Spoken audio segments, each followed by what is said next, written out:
everyone. I've got a new reading for you guys, and we'll start it off. Maya says hi. Maya, stop licking, please, baby. Maya, are you going to help? Okay, thank you for helping. Okay, let's go. Maya, I'm not going to do this every reading. I'm just going to ignore. Uh-oh. Death as your first card. And no, it does not mean you're going to die.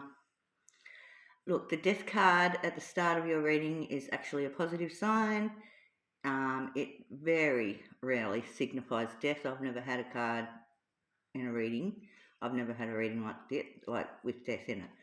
In case anyone in the collective was wondering, okay, it does not mean death. It does mean and represent major transitions, endings, and new beginnings. Okay. You're currently standing at a major turning point in your life, is what this card is saying. You are shedding old skin to make room for something completely new in your life. The universe is cleaning up for you. The universe is cleaning up for you. Okay. You could be in a dead-end job, dead-end relationship, closing a business, or even leaving a job. You're also changing your old ways of spending and earning. Okay. So you are in a state of transition. Okay, after the Death card, we got the Ten of Wands. This is backing up the Death card, saying your current burdens have become too heavy and you need to drop them. It is time. The Ten of Wands is saying you're exhausted and at your breaking point nearly. And it's time to drop all the heavy burdens you have. Okay? The Death card is saying this ends now. With this card, both of them together is saying, yep.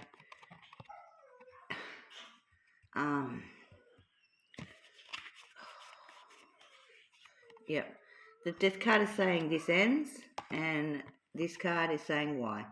Because you are running yourself into the ground, is exactly what I'm getting. These two cards serve as a warning to you, okay? They serve as a warning to you to not take on everyone else's problems at the expense of your own well-being. Delegate responsibilities, say no, set boundaries, walk away with a light heart and head, and don't try to fix everything, okay? Okay, next card. Maya, go back outside, please. Go outside. Go on. Okay, the next card you got is the Nine of Wands. This card shows you have a powerful shift in your timeline, okay? It means you have survived the heaviest of burdens, but now you are waiting. Yeah, but you are still waiting for the next burden to arrive, I'm feeling. You are still in fight mode, waiting for the next punch, basically. You're bruised and battered, and you're just waiting for the next move to happen. You are exhausted. The Nine of Wands is all about setting boundaries, resilience, and pure determination. You are physically and emotionally drained from the massive changes and heavy burdens you have gone through or are going through. The Nine of Wands is known as the Wounded Warrior card. Okay. You have one last hurdle to clear, I feel. Don't give up now. You have the strength to see it through, is what this card is telling you. You might be over-worried or paranoid that history is about to repeat itself. Protect your boundaries, guard your energy fiercely, is what this card is also telling you. Say no to new demands so you can protect what energy you have left. You are tougher than you think. The scars you have from recent events a proof of survival, not your weakness. Beautiful. Okay, so we went on over to my beautiful tricky deck, and yeah, you got Scorpio, which, wow, this is a death card in this in this deck. Okay, so you got 2 death cards. Woohoo! Goodness. Look, the classic Scorpio is destruction followed by survival and intense self protection. Okay, Scorpio has Phoenix energy. It represents death and rebirth. So you are in your Phoenix stage. You are currently burning. You're currently burning down an old way of living, which is what this is saying. Okay, you're currently burning down an old way of living, so you can rise from the ashes. You are a phoenix. You are bruised and exhausted, but you refused. Yeah, you're bruised and exhausted, but you refused to defeat yourself. Scorpio deals with the shadows, secrets, and heavy emotional baggage, is what I'm getting from this card. This card confirms to me, it confirms to me you are doing the hard work you need to do, clearing out all the trauma and burdens. You could even have the star sign of Scorpio, but this reading isn't exclusive to people with the star sign of Scorpio. So you've got 2 deaths, so we'll put that one there. And the next one, we got Beta. In this deck, it means the High Priestess card. Now, this card's telling you to trust your gut feeling over your fear, okay? This card arrived to tell you to drop your guard. The danger has passed and you do not need to fight now, okay? You can stop fighting. It is asking you to retreat into a quiet, private space, silence the external noise so you can silence your inner voice. Perfect. Thank you for that, High Priestess. This card, the High Priestess, is ruled by the moon, which connects deeply to Scorpio and the water element energy. It means the answers to what comes next, you cannot use logic to figure the answers out. You have to use your intuition as well, is what this card is saying. Okay, next card will be, oh Maya, trying to have, I just spilled my coffee all over mine then, trying to have a sip of my coffee, and Maya just knocked it, so serve yourself right. Okay, contracts, commitment, obligation, agreement. This is the Justice card in this deck. You are now ready to step into a balanced, fair, and legally sound new contract or agreement, or just into a new life. The scales are balancing out, ensuring that whatever you commit to next will not burn out like the past has and did for you. Beautiful. I'm going to put that there. Okay. 10 of Pentacles. This is a good card for you at this stage in the reading. This represents the ultimate manifestation of success and security. Now you are going to move into a phase of rock solid financial security, stability, inheritance, or long-term wealth creation. This is the happily ever after card in the tarot. It represents home, family, ancestral roots, building a foundation that lasts for generations. Because you had the courage to set the old...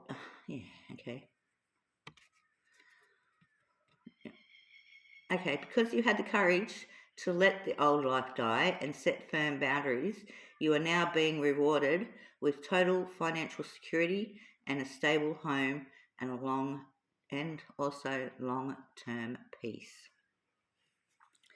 That is really cool. Next card, we've got the Six of Swords. This is the ultimate card of transition. Like Death is telling you, you're in transition. You are moving on from and leaving troubled waters. Your mind is clearing. The exhaustion, I think you have been feeling will be replaced with rational and calm thoughts. Perfect. We'll put you there in the middle. Seven of Wands. Look, this card is bringing a burst of adrenaline back into your reading. A lot of energy in this card. This is a card of defending your position, holding the high ground, and refusing to back down when challenged. Look, you could be facing a final setback, this card is telling me. Put you on hold. It may. But you hold all the... Look, you hold all the power now. You are in a dominant space now from what the cards are telling me. You are now standing up for yourself, speaking your truth, and actively pushing back, okay? You are now fighting to protect the new life contract or peace you are building around you. Perfect. This means this is a final test. Like there will be a final test for you. Yeah, perfect. And then we got the Empress. Wow. Unbelievable. Okay. The Empress card is beautiful. And it's a beautiful sign. She brings the soft, receiving, and fertile energy needed to rebuild your life after being so exhausted. This is allowing you to finally stop fighting and start enjoying what you have built. Beautiful card to get as well at this stage in your reading. I'm just going to find my page. Sorry guys.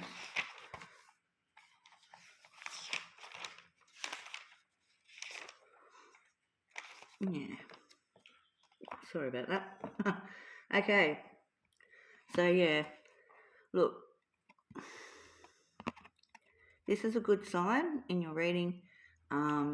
You've just got to soften yourself up a bit. Yeah, and rebuild your life. Okay. You've been so exhausted. Yeah. Stop fighting and start enjoying what you have built. Put you there. Okay. Ooh. You got the Sun card. Wow. So the Sun brings or is the ultimate reward for you in this reading. It brings explosive joy and celebration. Also, look, it's telling you you're stepping fully into the light where your struggles are completely over and your success is visible to everyone, which is beautiful. Okay, and then the last card for the reading was the Moon. Okay, so the Moon, as beautiful as the card it is, it's not.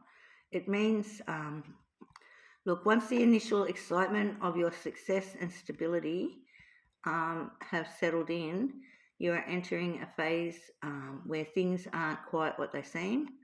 Your journey is still very successful, don't get me wrong, but the Moon is saying there is a hidden, deeper truth you need to uncover. The Moon represents for you at the end of your reading, confusion, hidden motives or fears that surface from your subconscious, okay? You may be or are being kept in the dark about something, or that the situation has lawyers and you can't see that yet. This card is telling you to read the fine print in everything. Trust your gut over appearance, because if something feels off, it is what the Moon is telling you. Look, this this moon card is also could be simply telling you you're experiencing an emotional hangover or fear of the unknown now that the dust has settled around you and everything. Okay, so I looked at the bottom of the deck because I knew the ending, like your reading was over there, and it's pretty positive. You've just got one more thing that you're going to have to work through. And we got the Tower. So you got one, two, three, four major life-changing cards in your final draw, in your final pull. That's pretty special, pretty important. Look, the Tower is reminding that the old structure of your life had to fall.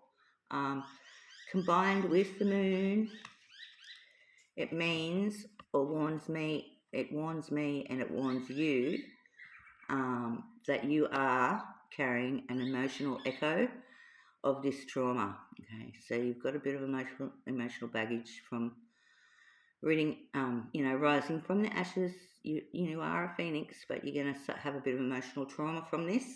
The Tower is telling me that the danger is past, but your subconscious mind is still on high alert. Okay. Wow. And then I got an Earth Oracle because I felt we needed an Earth Oracle today, and I didn't get the book, so I've just got to reach across it. Yeah, sorry guys. Okay, we got he's hoping I can get you in shot, Fairy. We got the Fairy of Precious Time, or the Earth of Precious Time. Whichever way you want to look at it, I'm just gonna, there we go.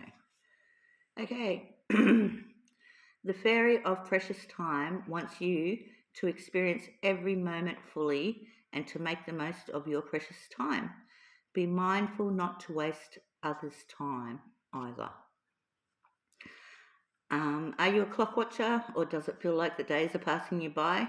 The Fairy of Time wants you to experience every moment fully, even in peaceful solitude or meditation, to make the most of your time on earth and celebrate the magical gift of life.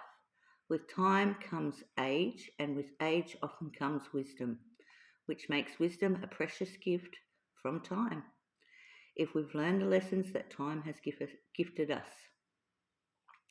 Perhaps you feel as though you've never had enough time to do all the things you need to, but it's our attitude to time that dictates the way it impacts our lives. So in fairyland, or even in heaven, time isn't linear. So fairies don't feel the same, and souls that are in heaven don't feel the same restrictions and confines of time that we here experience in the human realm or on earth. If you're governed by time and are always glancing at your watch, try taking it off. Take your watch off and notice how it makes you feel. Feeling free with time is a beautiful experience. Be aware of time, but don't be ruled by it. And always make time for yourself. This card could also be saying that you're about to learn a timely lesson. It is also important to respect the time of others. Are you always fashionably late? If so, set your alarm a little earlier and arrive on time and surprise everyone. Okay, well, that's beautiful. Okay, guys, thanks for watching this reading. Like and subscribe if you like my readings, and I'll catch you tomorrow. Bye.